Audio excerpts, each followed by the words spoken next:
Hey, what's up, everybody? Welcome to the Dialogue Podcast. This is a weird one. This is a different one. I'm just going to come up with the title right now. We're calling this title The Monologue. All right. It's like a total hard right turn from our normal dialogue. But my wing woman, my partner in crime, my better half is sick. And she got all of our children sick. So right now there are just bodies just all over my house. I've done my best to bless everyone with 0 sugar Gatorade. And then aside from that, I've tried to keep my distance. It's one of those weird things. You're like, okay, when my family's sick, do I just go in there and kiss everybody and just get it over with? Like I'm going to go in and just get sick and let's just do this now. Or do you try to avoid it? And I've decided to not kiss everyone, try to serve them the best I can with social distancing. What kind of sick are they? Well, it seems to be morphing from just fatigue. So everybody's like down sleeping, 16 hours a day. And then there's been some vomiting. There's been some body aches. There's been some headaches, and none of that sounds like a good time to me. If you kissing them after they vomit, it's not right. But if you throw in body chills, you've officially just made it awful. But yeah, that's where they're at right now. So this is me today, and so we're gonna go monologue. And today I guess it is kind of a dialogue because I have our producer here, Brandon. What's up? I got a camera too. Who is actually my nephew, right? So, Shout out. So I've known him all his life. What's it like working with your uncle, dude? That's got to be a little weird. I've never worked with my uncle before. What's that like? Yeah, it reminds me of a story back when I was younger when you used to throw me and my brother on the bed. And we would always just ask for more, I'm sure. And you were in college playing college football at the time, so you were probably lifting a bunch. And you accidentally threw me into a ceiling fan. That was a tough one to explain to your mom. Yeah, just threw your son into a ceiling fan. My dad's a very kind man, so. Yeah, oh yeah. I'm very appreciative of that. But that's what it's like working with my uncle. It feels like you're getting thrown into a ceiling fan. No, it's awesome. It's fun. It's well, I'm sure it's felt, I mean, I know there are times, it's interesting you work with family, right? Some people are like, heck no, I'll never work with family. I've definitely, broken that rule, so to speak. I've worked with my dad. I've worked with you. I've worked with my wife. And it has its ups and downs. In some ways it's an advantage because we can like speak shorthand, get right to the point. Mm-hmm. Know each other's hearts. So there's a deep level of trust. But then at times, Boundaries are a little unclear. Yeah, like I've talked to you in a way that I probably wouldn't talk to somebody else, maybe a little harsher at times or a little more direct. But then I've also probably taken more time to talk through personal things or work with than I necessarily can with everyone. So yeah, and like I say it behind your back and to your face, there's been times where like I confronted you and said that you hurt my feelings or something, and you apologized and said that wasn't my intention. And so like I feel like that the way that I've seen you lead in behind closed doors has only affirmed what I thought that your heart was to be. And no human is perfect, and definitely no leader is perfect. And going through those times where you've been receptive to feedback or listened to my perspective when organizationally it might not have always made sense for that, like kind of going a few rungs up the org chart to confront someone, but you were really gracious with it. And I think that's why I've stuck around for so long, is because I feel like it's rare to find a leader or a person that you feel like is not only a good leader and successful at what they're doing and good at the work that they do, but also a really caring person that would take time to care for people behind the scenes too. So I feel like it's that coupled relationship that like, I wouldn't work with the wrong family member, but I feel like the right family member with the right heart, with the same mission, it works out. Oh man, I appreciate you saying that. Honestly, even if we don't, even if we throw this episode in the trash, even if we, it was nice to even just have this conversation. It's cool of you to say that. And that, that's one of those things, it's like, when you do work with people that you love them before they were, on the part of the HR or the org chart or whatever. You love them before and you're going to love them after. It is one of your fears that, in the process that you're going to say or do something that would create long-term damage, that would either damage, the relationship or the air that's between you, or that would, give them something to have to try to clean up later, and so I appreciate that. That's gracious of you, because I know, again, there are times, I mean, we work really closely, particularly on like a lot of the video projects and, a lot of the stuff that's, whether it's social media or stuff that ends up on the screens and service, and just a lot of creativity in general. It's funny because we have a lot in common. Like there's a lot of just sort of the way we look at the world and even personality wiring that's kind of similar. And then some that's different generationally or even skill set. Yeah, and we're different, however old, 25 years apart. You're 25 years old? Yes, sir. Oh, so I'm 20 years apart. 19. I was 19. I remember when you were born, by the way.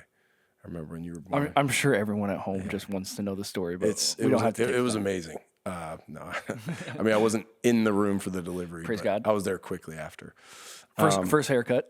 Yeah, absolutely. First trip into a ceiling fan.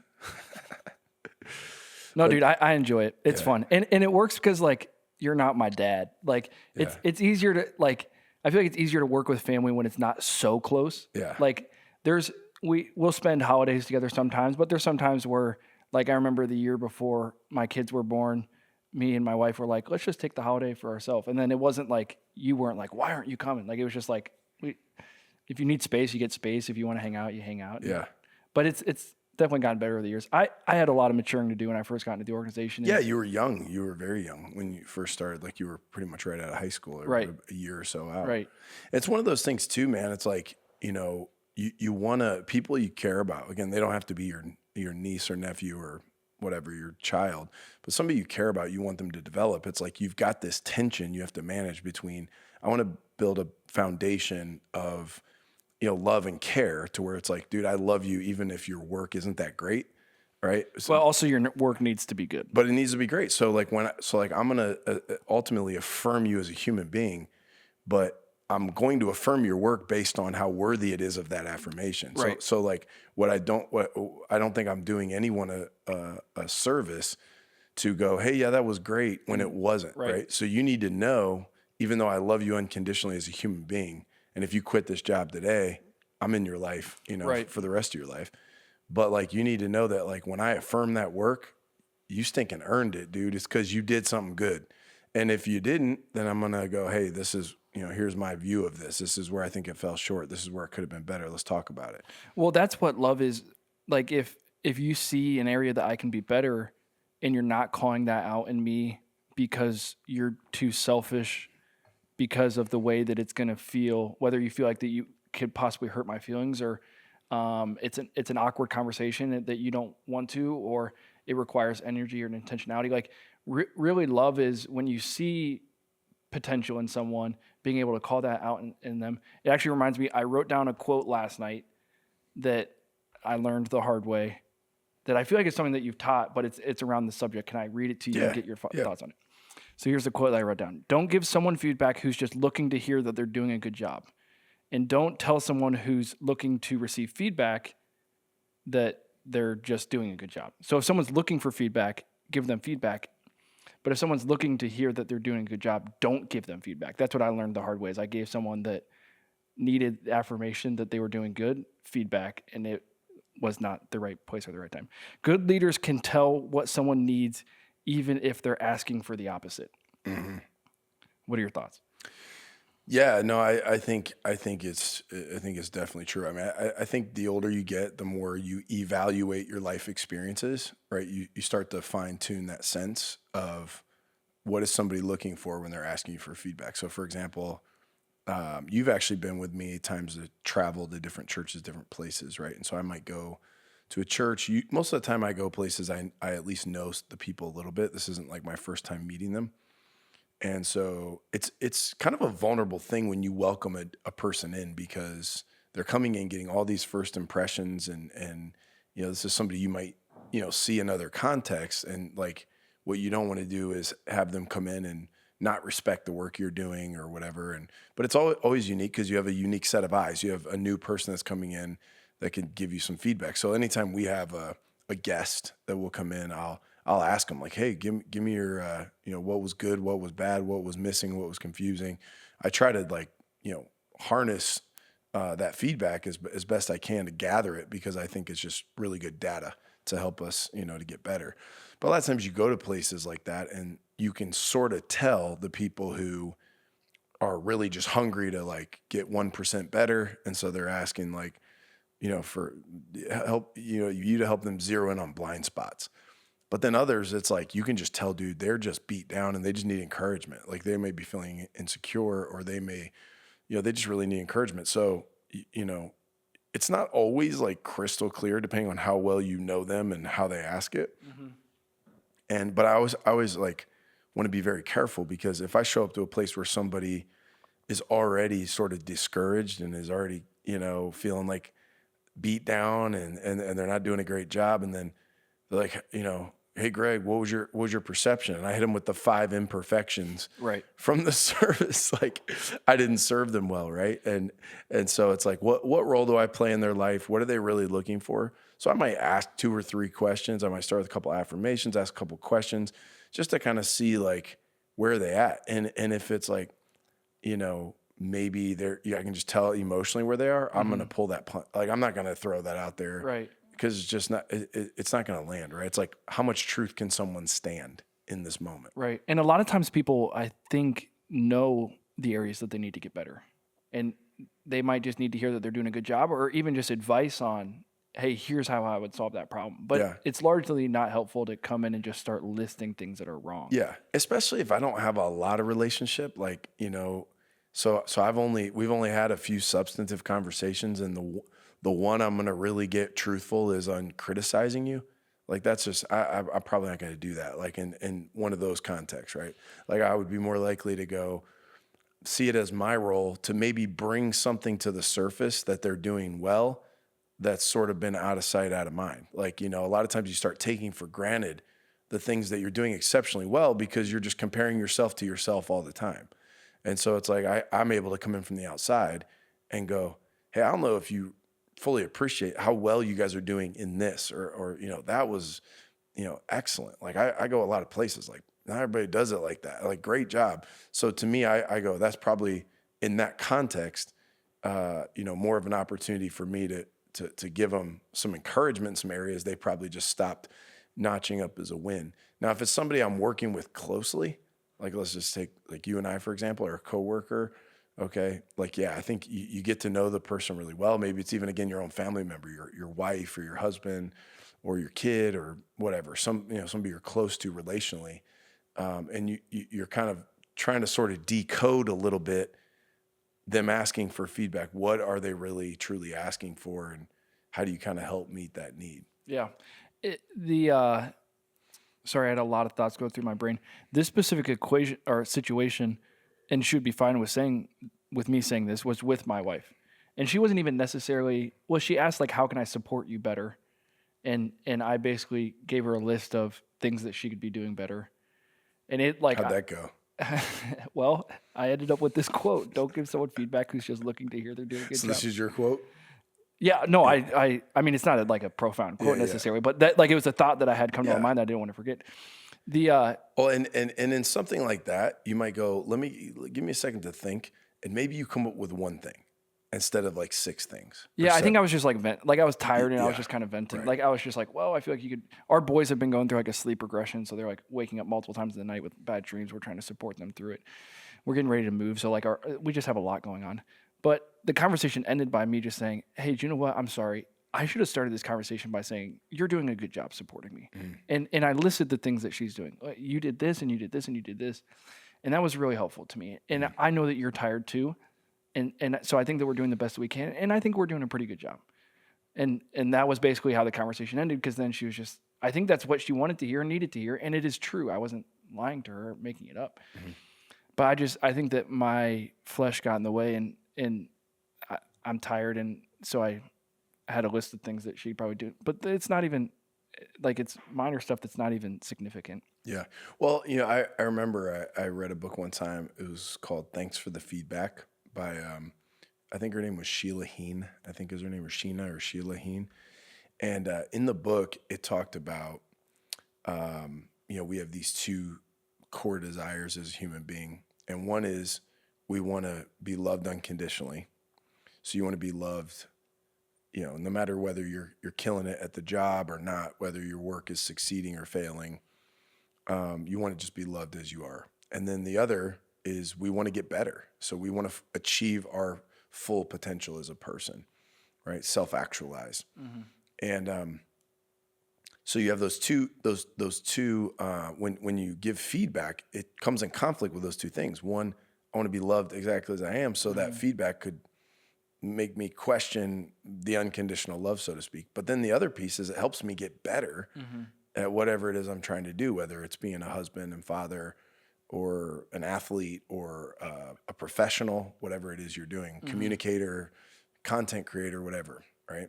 So what they were talking about is that's one of the reasons why it's really hard to have your dad coach your little league team, Right. Because your dad is your coach, but he's your dad first, right? So he's the one you're looking to first in the world, your mom and dad, to love you unconditionally, whether you strike out 4 times or whether you hit 4 home runs, like you're loved the same. But then your coach is the one that helps you get better. Like they are there to sort of, ultimately criticize you, or they are there to show you what you did wrong and show you how to do it right, correct you. Right. So when you have this figure in your life who's both, Right.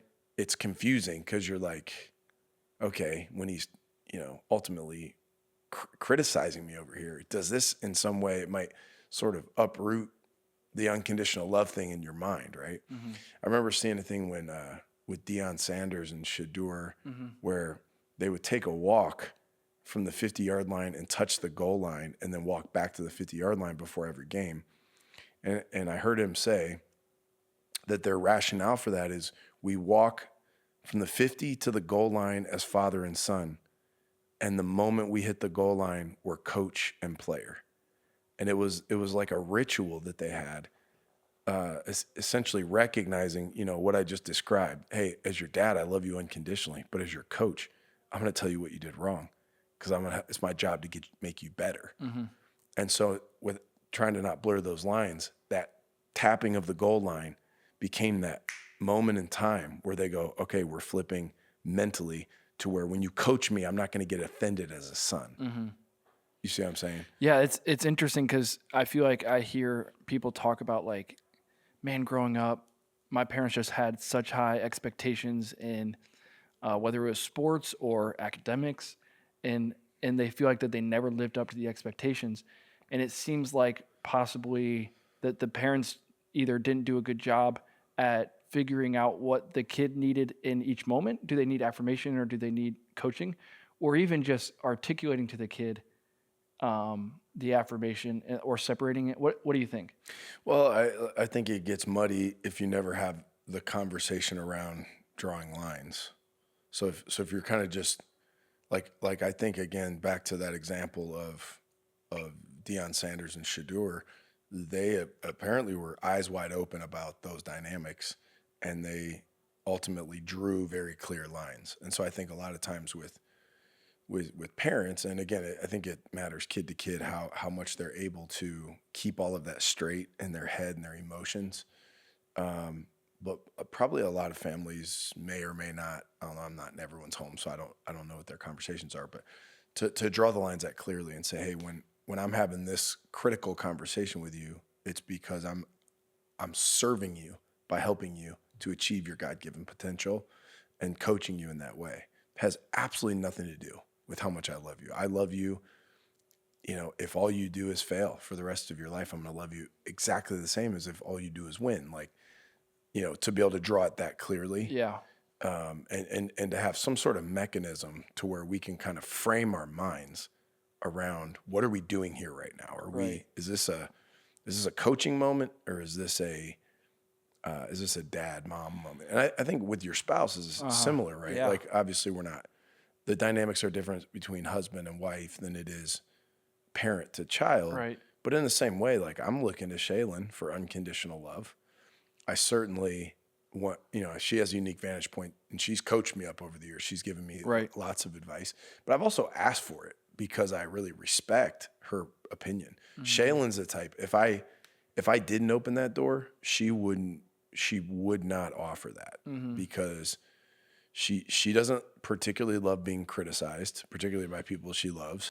And she wouldn't just come do that. She would go, what's the point? It's only going to hurt him.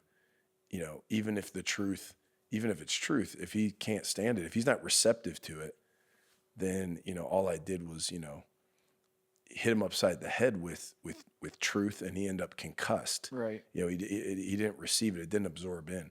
So, I've taken that attitude of like, I ask her like, hey, I'm unoffendable here.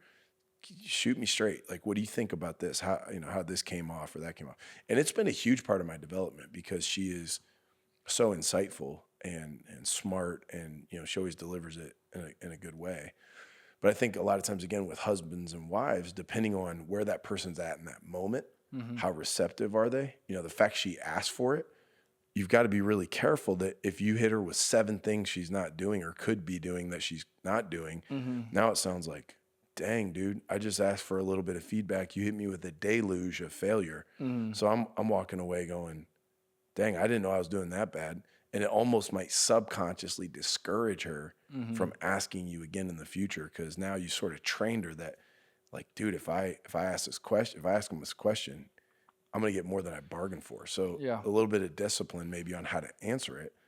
Like you said, you learned as you went, right? You're a good communicator. You came through it and said, hey, I think I mishandled that. I apologize. Right. But, thank you for letting me open my pressure release valve and let off a little steam. That was really helpful. But I think I might have made you feel like that you're doing everything wrong, which is not the case. Right. I got a bunch of stuff cluttered up in my mind. Right. What's interesting is like at work, I would listen through like, what is someone asking for and what do they really need, or what are they really looking for? And it's like at home at 10 o'clock at night after wrestling your toddlers into bed. Yeah.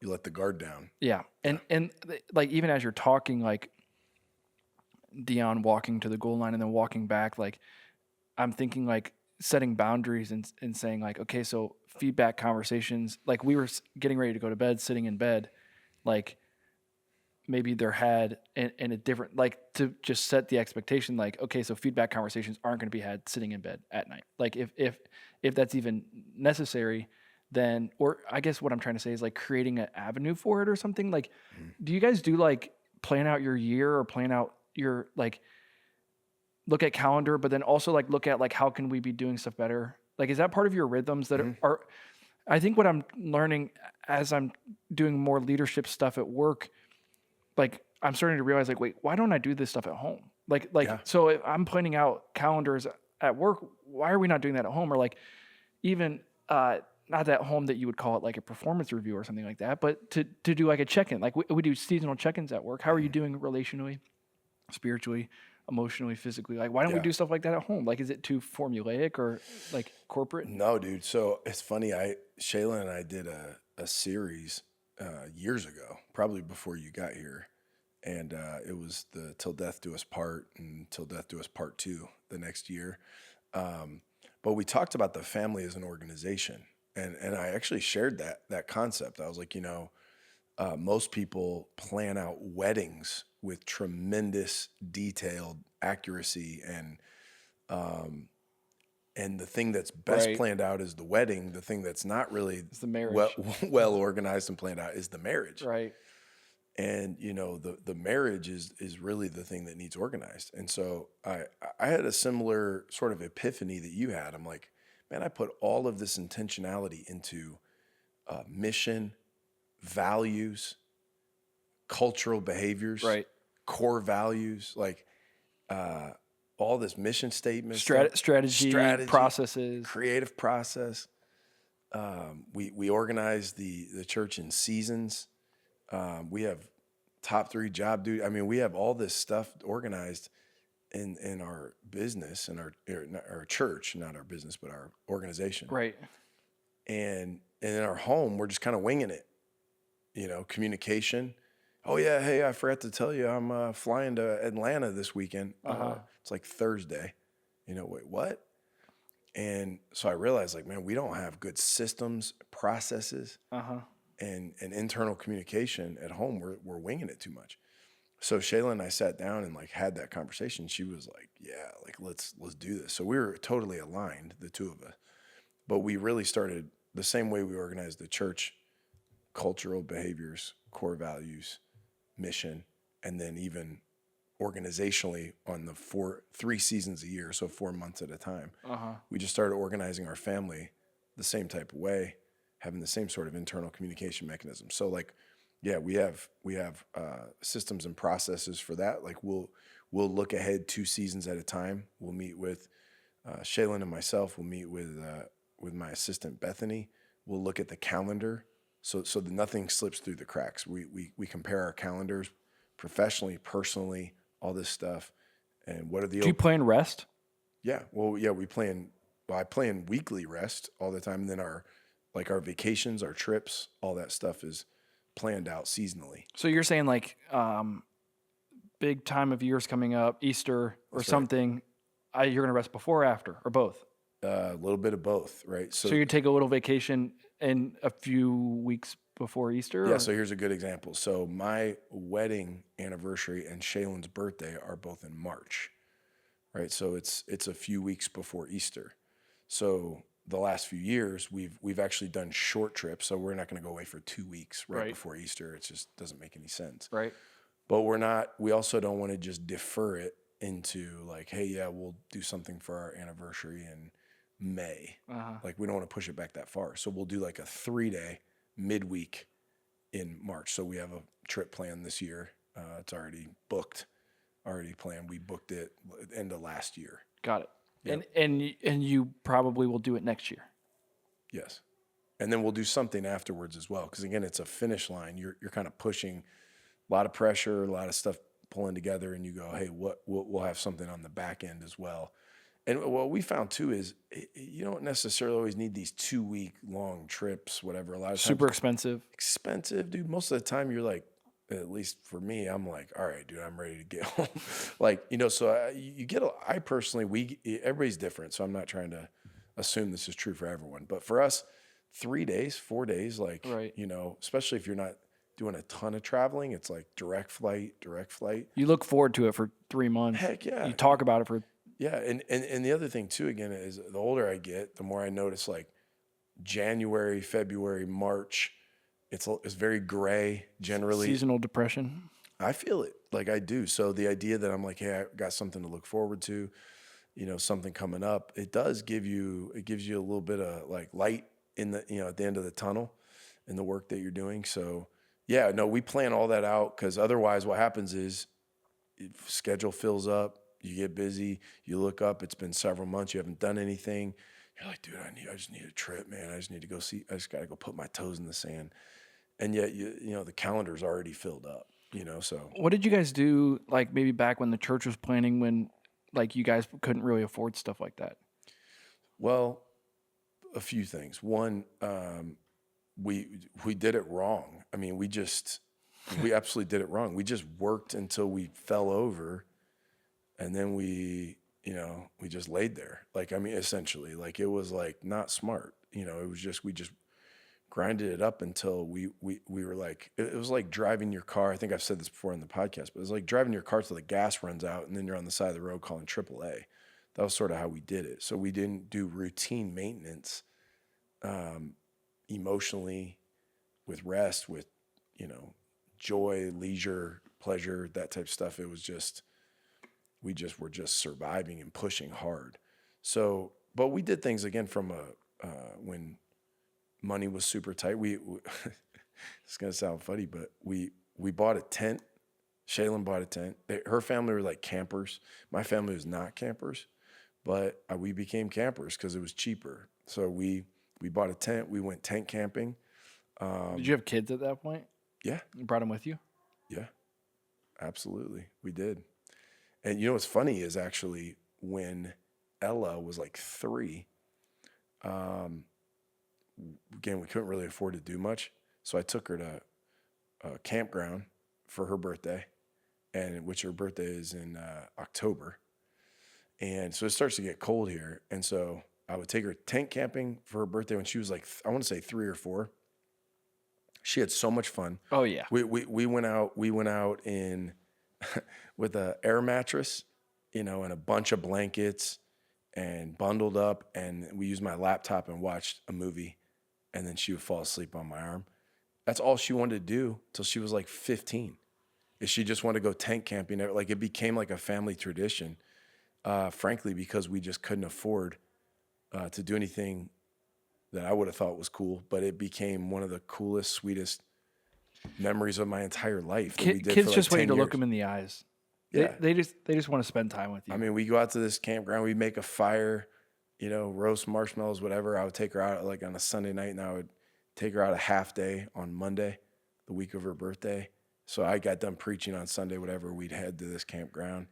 And so she got a half day off of school. I take her like Bob Evans or whatever, get breakfast, and then take her into school. It was like her favorite. And it cost basically nothing. Did you, that was when the church was early on? Yeah. So did you have a hard time turning off your mind for those 24 hours? Yeah, I've always had a hard time turning off my mind. That's always been a challenge because I'm thinking through, my mind is always kind of working on either what's next or trying to solve a problem that I currently have, or even if there's not like a bunch of like real obvious problems, I'm kind of thinking about what's next. So it's part of the tension of sort of being the type of person who is future oriented or is visionary or in leadership. You have leadership responsibility. You're going to kind of always feel that weight in a sense, and you learn how to manage that over time. You learn how to get better at it.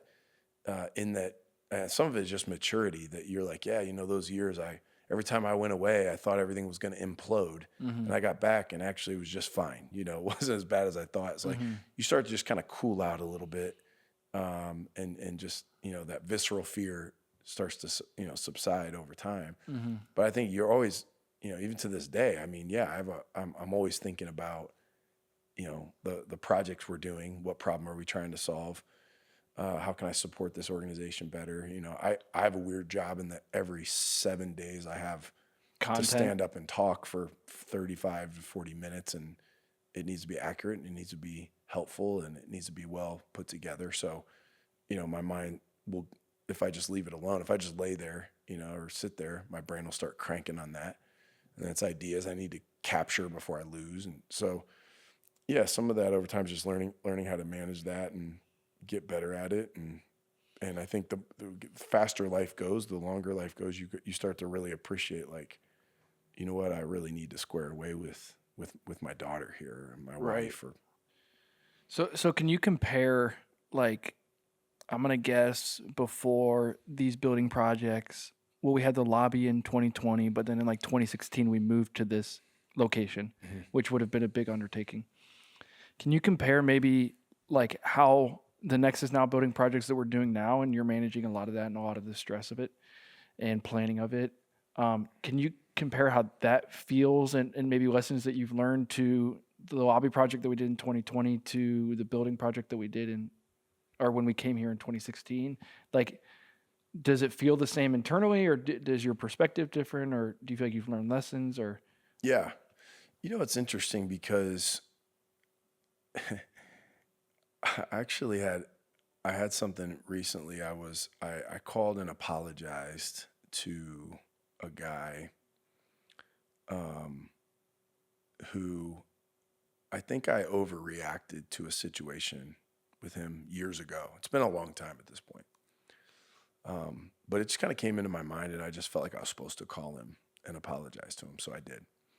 And I was thinking back, on kind of that overreaction that at the time felt totally justified. Like, I did not feel like I was overreacting at the time. I felt like I was meeting him and meeting that moment in the appropriate way. But looking back in hindsight, I think I overreacted. And so I kind of sat with that for a while, and even before I called him, because I didn't want to just call and say I was sorry, I wanted to be able to give a little more of an explanation. right.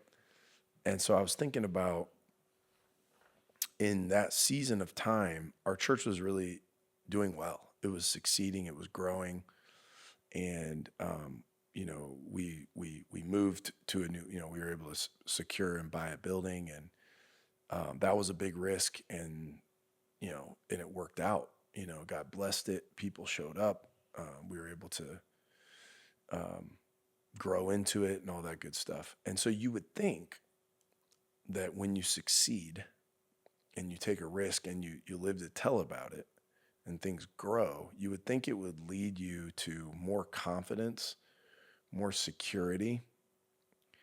But what's interesting is I felt in some ways blindsided by fear that was not irrational completely, but it was like it didn't necessarily come from anywhere. Like it wasn't like I was being threatened or whatever, but it felt like everything that we were doing was under threat. Like I started worrying that with all this work we had done, that somebody was going to attack it, whether it was like staff members or some coup from within the church or some critic from the outside. Like people are going to come attack this. And I think some of it just came from all the work that had been done that was now producing a harvest. And these are prayers that I had prayed, work that I had done, and that we had done. It's not like it was just me. It was God blessing a lot of people. But it felt like, it's almost like when you have nothing and all you have is vision and all you have are like things in your mind's eye, you're almost fearless because you have nothing to lose and everything to gain. Mm-hmm. And then all of a sudden you do this work and you put your blood, sweat, and tears, and you have the scars to prove the wars that you've been through. Mm-hmm. And now you've been able to establish something that actually opens you up in some ways. At least it did me, to fear. Like I was like, man, what if somebody comes and lies, or what if somebody attacks or whatever? So I started feeling in some ways more vulnerable than ever before, even though we had established things we never had, right? I had more than we ever had, but I felt more insecure. And so because of that, I was sort of hypersensitive to what, things that sort of felt like a nightmare. And so this relationship with this friend, there's some things he kind of said and did that to me felt like some of my fears coming to fruition. And so I dealt with them very harshly, very, very, like I didn't. Like he was the enemy? Like he was threatening me. And I acted like the way I would act when you get threatened. I shut him down and shut him out and just didn't walk it through with a sense of confidence. But at the time, it was like, it really was, I was struggling with fear. I couldn't have put my finger on it. To me, I felt like, well, he did this and this, therefore he deserves that. If it happened now, I would have reacted totally differently. I would have been way more patient. I would have sat down, had a conversation, been more gracious, and still might have, we still may not have ridden off into the sunset together, but I would have handled it differently. But at the time, again, I had not quite, I couldn't see as clearly as I can in hindsight. I was struggling with fear. Fear was getting the best of me. Mm-hmm. And y'all, part of self-awareness is we all have to understand what we tend to do when we're afraid, right? So when I'm afraid, I'm a fighter, or I'll sometimes push everyone out, and it's me against the world. That is my tendency, is to kind of go inward to myself. I don't trust anyone. I push everyone away. Everyone's a threat, and I only trust me. And then also, if I feel like someone is threatening me, I want to just lock horns. Mm-hmm. So again, that's just my wiring. And self-awareness, you go, okay, I know those are my tendencies. I got to be careful that I'm not having this false positive in my head that I'm totally justified to react this and this and this way because I'm perceiving something to be a threat. That's really not. I'm overreacting. I'm overinflating that situation or that person's intentions.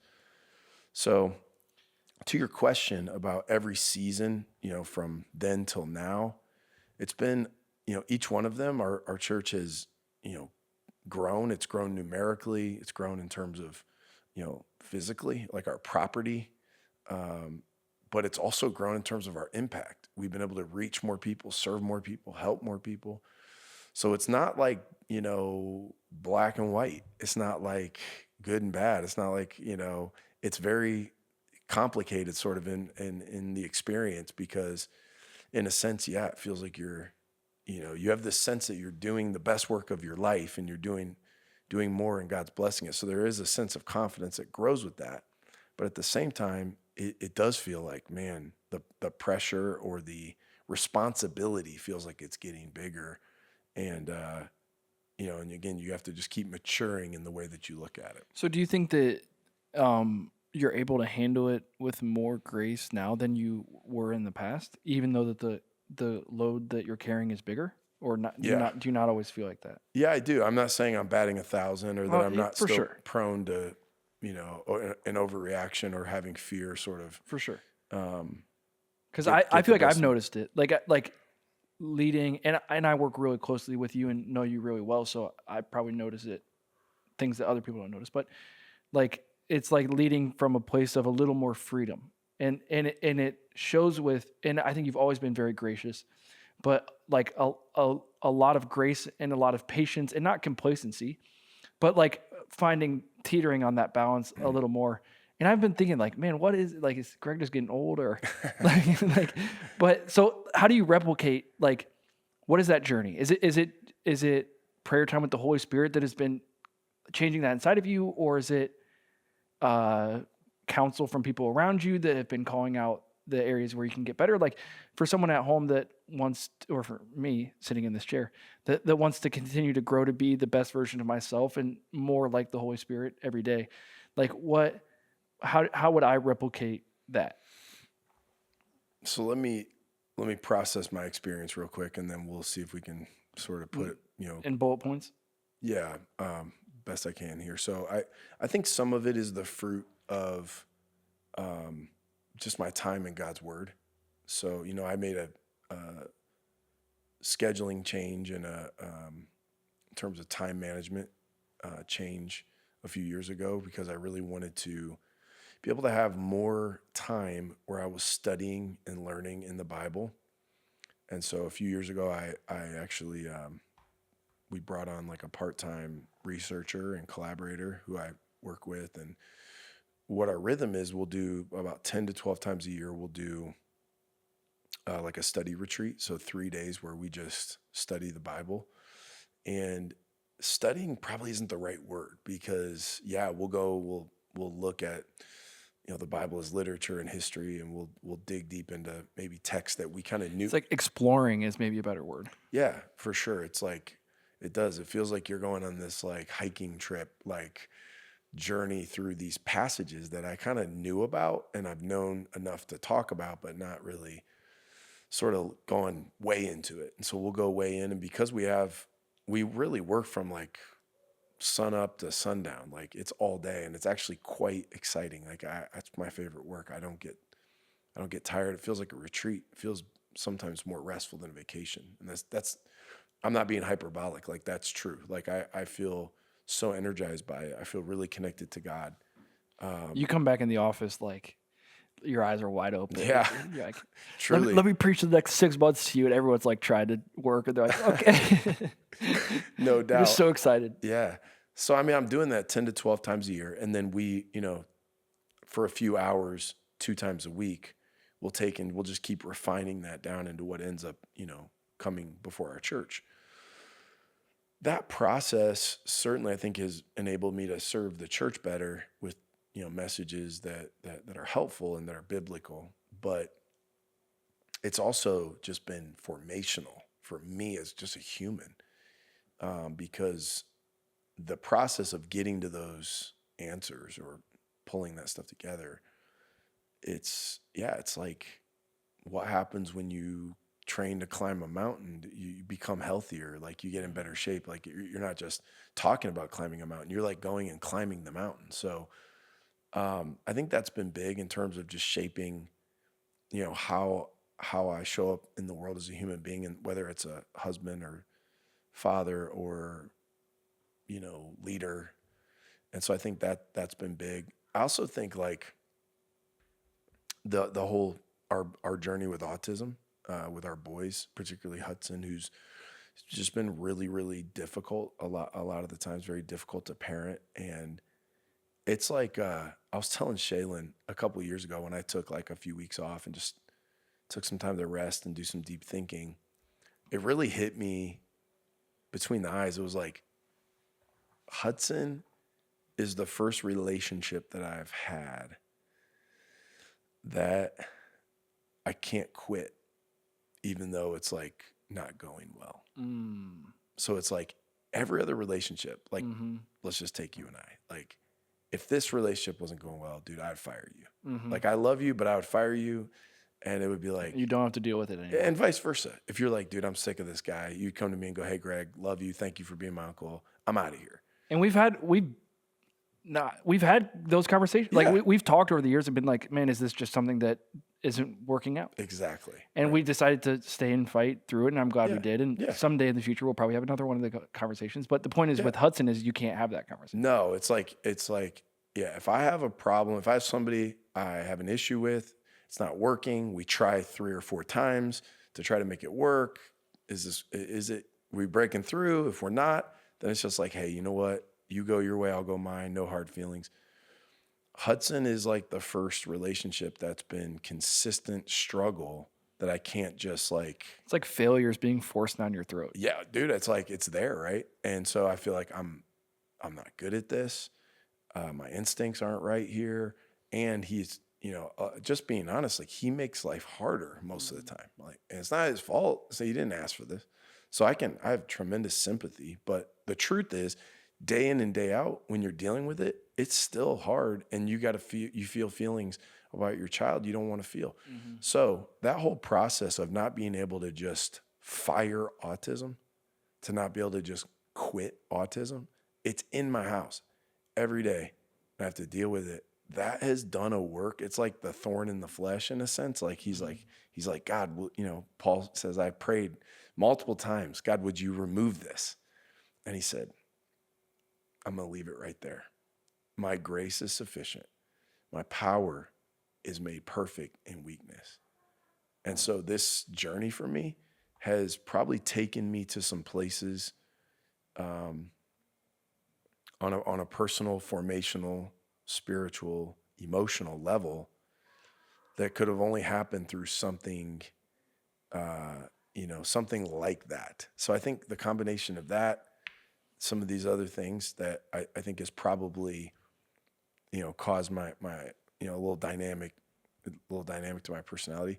This was something too Shaylin was telling me. So Shaylin's really big in that. We're both big into the typology, personality typologies.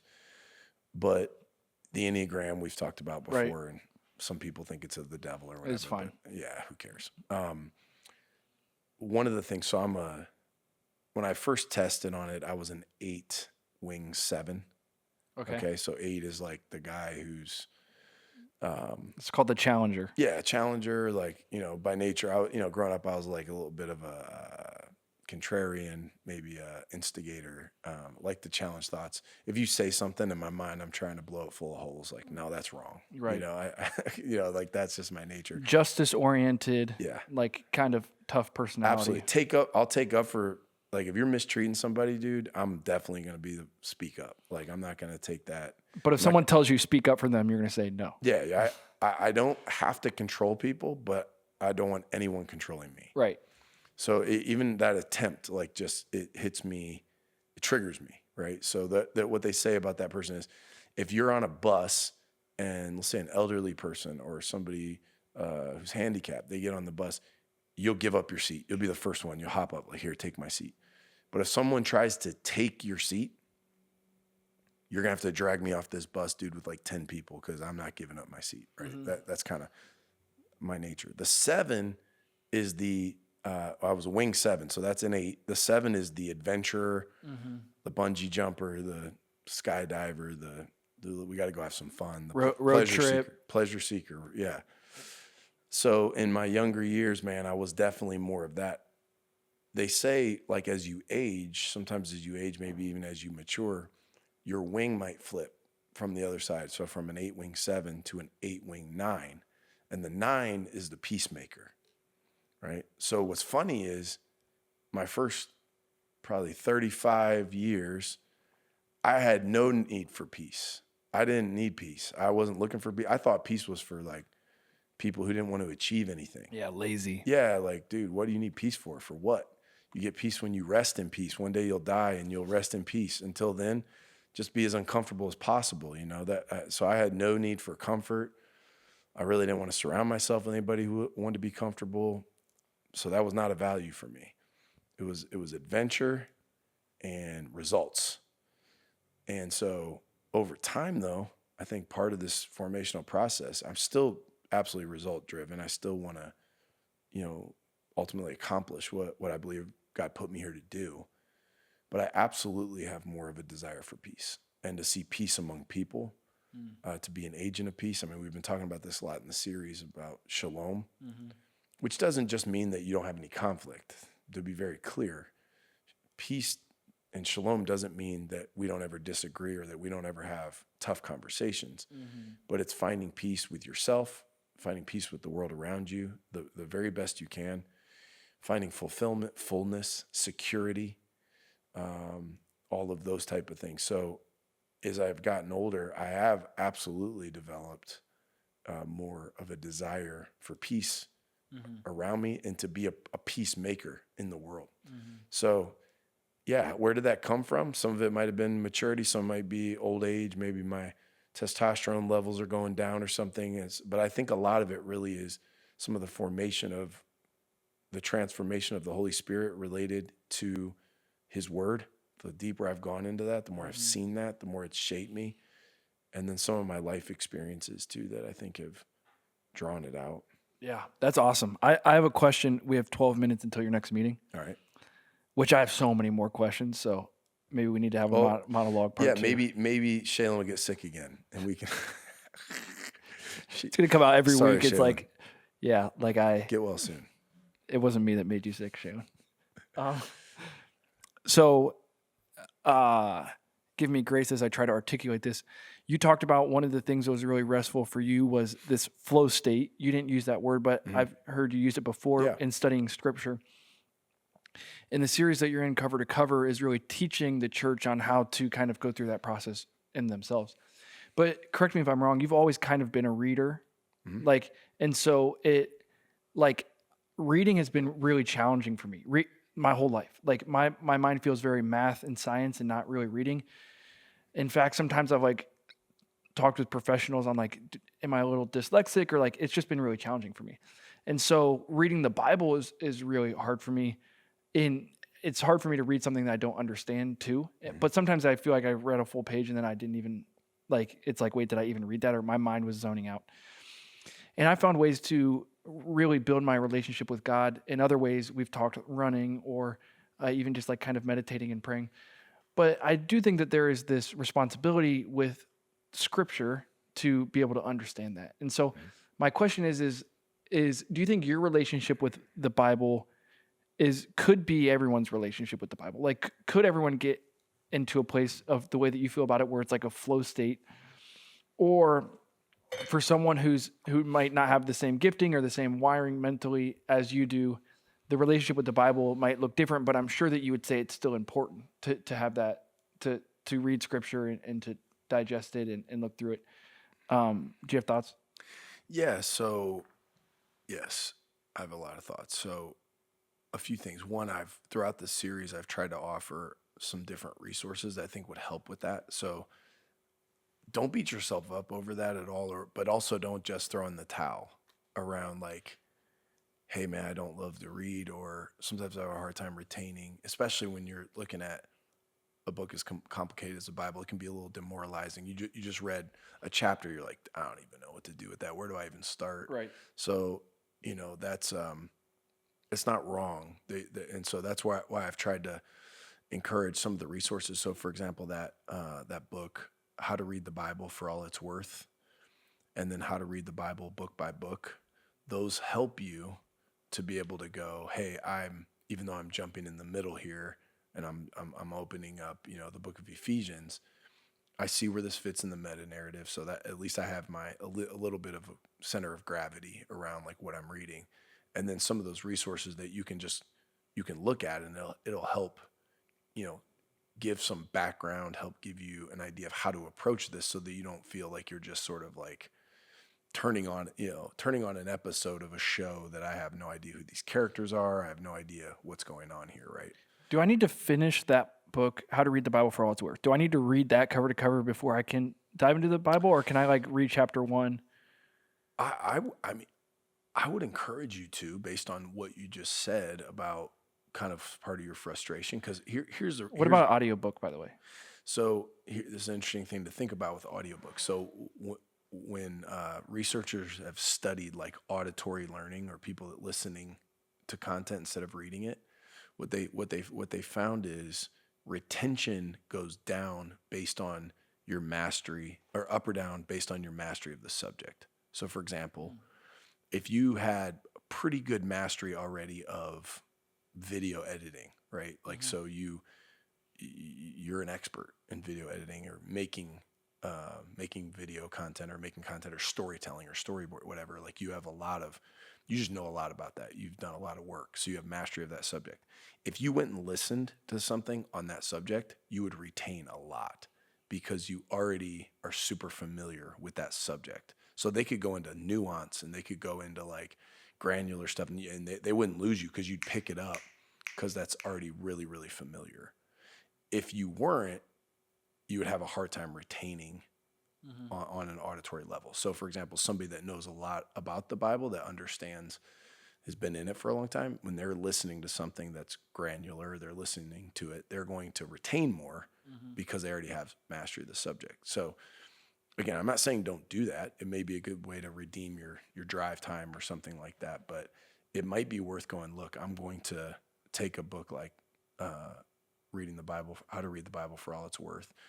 I'm gonna not feel this frenetic pace, like, oh, I gotta hurry up and read it and memorize it, but to take your time to really absorb those concepts, and then to see it as a lifelong quest. Frankly, like I think like a lot of times people feel like, man, I've got to get all these answers ASAP, otherwise I'm in full danger in the world. And I think the reality is, like, take your time, but have a plan, right? Like, inch by inch, anything's a cinch, mile by mile, it'll take a while. You got to like zero in on, this is my approach. I'm going to learn how to read the Bible, so that when I open it, I don't get discouraged because I have no idea what I'm reading. That's like, honestly, this cover to cover series, it feels like it's it's everything that your life is built up to, like all the studying and everything that you're doing. And for me, it's like, if I can be transparent, challenging, because it's not something that my mind naturally gravitates towards. Like, if I'm going to experience God, that's not the way that I would naturally go. I'm not really naturally a reader. I don't like, my mind feels I don't know if it's more, I don't want to make excuses, but creative, or like it's hard for me to pay attention, or so it I think I've tried and failed so many times that I have this bad taste in my mouth of even just trying to understand Scripture, that I feel myself wanting to stiff arm it, because I don't like failing. And so I've tried to implement habits and it hasn't worked. And I've tried to understand Scripture and it hasn't worked. And so I find myself stiff arming it. And I know that that's not healthy, but it's challenging, because I don't want to make the same mistake. I would say this too, man, and I don't mean this in any sort of condescending anything. None taken. Yeah. Like, man, you have so many things going on in your life right now. You have twins. You just bought a house. You just sold a house. You're establishing a lot. You're putting out a ton of energy. You've got a lot of work you're doing. You've got side work you're doing. I mean, you got lots of stuff. So like, your brain and your emotions and all, being emotionally engaged is a big part of learning. Right. So like, a lot of this stuff is committed to like being a human being, having a family, taking care of your wife. You're having conversations with your wife at bedtime, because that's when you guys finally had a chance to get to it, because you've both been running and gunning. And so here we are going, hey, how do we make our marriage better? So the idea that you come in Sunday and aren't necessarily like ready to hear all about the book of Exodus, Okay. Don't beat yourself up. There may be even other seasons of time where life becomes a little bit more manageable, where you start to really, you're in a different place. You may start asking more questions at different points. And when you have that, that natural curiosity might emerge more over time when like all of your time, energy, and emotion isn't committed to just sort of trying to go like, man, I want to, I just need to kind of make my life work right now. Right. So do it manageable, dude. It's okay. Don't beat yourself up on that. And don't draw a conclusion about yourself permanently over that. That's healing to hear. Cause it like, what I feel like I need from God in this season is peace. And I do a devotional, very often that is intended to give peace. Well, here's what I would say too, bro. Like, I'm speaking in church on Sunday. It's a diverse group of people. Some of them will take, what I share and they want to just go beyond. They want to read more. And that's where I'm kind of like putting resources in front of them. Well, hey, if you want to read more, here's more, right? You can go further than what I took it today. And so some people, they may be naturally wired that way. They also may be in a season of life where that's feasible because they're not going to their kid's basketball game or they're not, their schedule isn't insane. So they may have some time to go, well, I'm going to take an hour, a couple hours in my night that I would have been, running all over the place, and I'm going to do this. So there's that. But then there's others that frankly are in there. And as I'm explaining a lot of these things, they're digesting what I'm giving. But part of it too is they appreciate the fact that I know. And they're like, okay, cool. I understand that, when you move beyond this cover to cover series, okay, you're doing it in light of, you're taking a certain approach, right? That is academically accurate, that we're not, we're rightly dividing the word of truth, so to speak. So some of it, again, people will take that morsel for that day and receive it. Others will go way beyond, and others, you may come back to this whole series and these conversations 5 years from now and it hit you completely different, right? That's the beauty of the work we're doing. We're putting this on the internet. We're putting it out into the world. We're even going, hey, what are even more and better ways that we can take this and contain it and distribute it? And so, a lot of it, just different seasons of life, will hit in different ways at different times. Don't write it off. No. Don't say cover to cover wasn't for me. Don't say, hey, I don't like to read and I'm not I'm not really a learner in that way and I'm not interested in that way. Some of it, again, is seasonal. Just go, what is the digestible thing that you can do to help yourself make a little bit of progress, right? Yeah. There may be other times in your other seasons where you take larger leaps. Yeah. But don't stop moving. Don't stop progressing. Right. I think it all, like, I had a Sunday school teacher tell me growing up, like, I can't remember the exact words, but basically, like, there was one night where I didn't read my Bible because my brother was asleep and we shared a room and the lights were off and I couldn't read it. And I said that in Sunday school, and the Sunday school teacher was like, there's no excuse. If you don't read the Bible, you're going to hell. Oh. And and I think that it's like, it's set this, like, in my heart and in my mind, this thing of like, man, I hate failing. So, like, if I feel like I'm going to fail at something, I just don't do it. Because I would rather not do it and not fail than do it and fail. And so, like, really going on a journey with God and getting healing and walking in with a better perspective of, but even like what you're saying is healing for me. It's valuable, and the worst thing to do would be to just write it off and not have any relationship with it and evaluate what it looks like in this season and what it might look like in the future. Well, in some ways, the conversation just kind of came full circle, right? Because we started talking at the beginning about, you're like, hey, my wife and I were having this conversation. She asked, how can I support you better? I probably overtalked. I probably said too much. Right. And in a sense, what you don't want to do is drown her in so many action steps that she takes none. So what we were saying is probably the best thing to do would be like, you know what, here's one area right now that I think would make a difference. It would move the needle, right? Instead of giving, now, was the reality, or would all seven, if she could snap a finger and just nail all seven things, would it make your life better? Yeah, but like, we're humans. We need to have grace with each other. We need to do the math on our full life situation and then, do what makes sense. And what makes sense is, hey, here's one area that a little bit of improvement would move the needle for me emotionally, or in some way I get some time back or whatever it is.